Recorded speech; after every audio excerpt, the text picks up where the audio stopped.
લીધું દિલ્હીની અશોક હોટલમાં કોંગ્રેસ અધ્યક્ષ મલ્લિકાર્જુન ખડગેની અધ્યક્ષતામાં કોંગ્રેસ કાર્યકારી સમિતિની બેઠક યોજાઈ.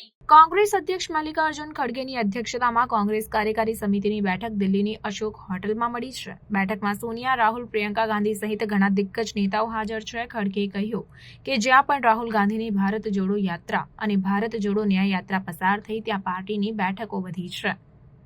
બેઠકમાં ચૂંટણી પરિણામો પર મંથન કરવામાં આવી રહ્યું છે. બેઠકમાં રાહુલ ગાંધીને સંસદીય દળના નેતા અને વિપક્ષના નેતા તરીકે પસંદ કરવામાં આવી શકે છે.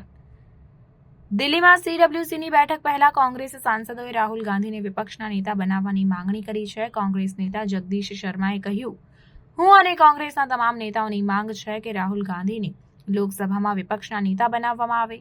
સાંજે 5:30 કલાકે સંસદના સેન્ટ્રલ હોલમાં કોંગ્રેસના લોકસભા અને રાજ્યસભાના સાંસદોની બેઠક મળશે. ખડગે પાર્ટીના નેતાઓ માટે અશોક હોટેલમાં ડિનર પણ યોજશે.